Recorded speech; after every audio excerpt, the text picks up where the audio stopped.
حضرت لقمان حکیم نے اپنے بیٹے کو کہا 3 نصیحتیں تجھے کرنے لگا ہوں، یہ 3000 نصیحتوں کا خلاصہ ہے، اور ان میں بھی 2 کو یاد رکھنا، 1 کو بھول جانا۔ تو بیٹا ہمہ تنگوش ہو گیا، تو حضرت لقمان بولے جو نیکی کی ہے اس کو بھول جانا، جو نیکی کی ہے اس کو بھول جانا، اور موت کو اور اپنے رب کو یاد رکھنا۔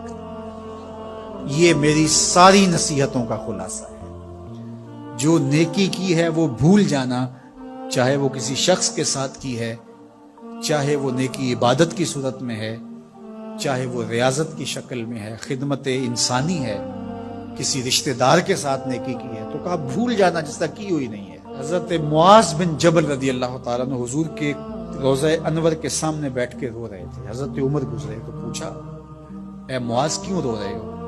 کہا صاحب مزار کا ایک فرمان یاد آیا جس نے رلا دیا۔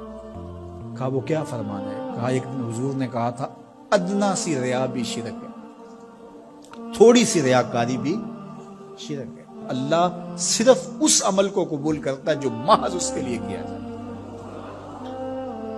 تو نیکی خالص اللہ کے لیے کریں گے تو قابل قبول ہے۔ اللہ تعالیٰ غیرت والا ہے، وہ کسی اور کو اپنے ساتھ شریک ہونا پسند نہیں کرتا۔ تو جب بھی نیکی کرو، یہ سلس دین ہے، انما الاعمال بالنیات۔ اس حدیث کو علماء نے کہا ہے تیسرا حصہ دین کا اس میں ہے کہ اعمال کا دار و مدار نیتوں پہ ہے۔ نیت کا خالص ہونا شرط ہے، ورنہ محنت بھی کی، سجدے بھی کیے، خیراتیں بھی کی، سب کچھ کیا، لیکن نامہ اعمال میں 0 کیتی کتری پئی کھو محمد تے سکہ بنیا سردا۔ تو ریاء سے بچنے کی تلقین کی گئی۔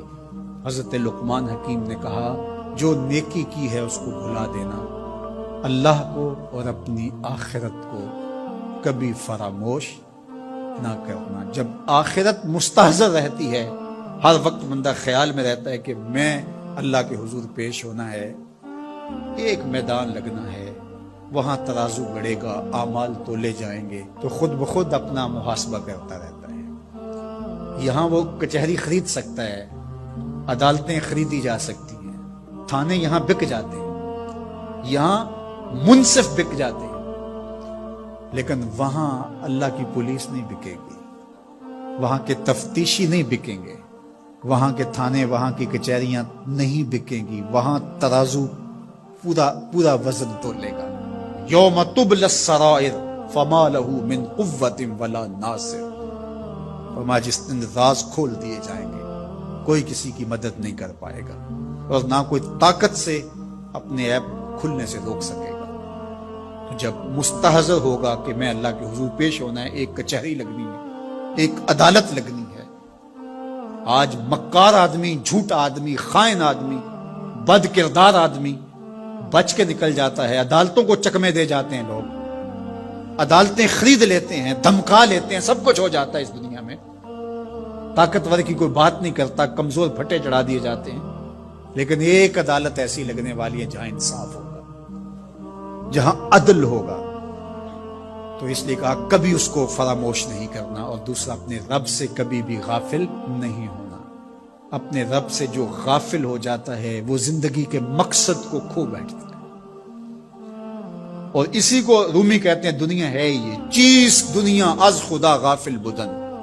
دنیا کیا ہے؟ کہا سونے چاندی ہیرے جواہرات کا نام دنیا نہیں ہے، خدا سے غافل ہو جانے کا نام دنیا ہے۔ تو اس لیے اللہ کے ذکر سے، اس کی یاد سے، اس سے کبھی بھی غافل نہیں ہونا چاہیے، اور اگر کوئی اس سے غافل ہو گیا تو سن لو وَلَا تَكُونُوا كَالَّذِينَ نَسُوا اللَّهَ فَأَنسَاهُمْ أَنفُسَهُمْ أُولَٰئِكَ هُمُ الْفَاسِقُونَ۔ کہا ان لوگوں کی طرح نہ ہو جانا جو خدا سے غافل ہو گئے۔ تو جب وہ خدا سے غافل ہو گئے، اللہ نے انہیں ان کی ذاتوں سے بے خبر کر دی۔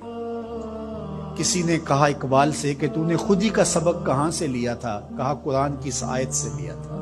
اور یہ بات ذہن میں بٹھا لیں، اپنے لیے بھی اور اپنی اولادوں کی تباہ میں راسک کریں جیسے بھی ہو سکے، کہ ایک چیز کو بھول جانا ہے، جو نیکی ہو گئی بھول گئے، اور اللہ کو بھی یاد رکھنا ہے اور آخرت کو بھی یاد رکھنا ہے۔ یہ چیز یاد رہ گئی تو سمجھ جاؤ خیر ہے، اور اگر یہ 2 چیزیں بھول گئی اور جو بھولنے کی چیز ہے وہ یاد رہی تو سمجھو ہم نے اپنا سب کچھ لٹا دیا۔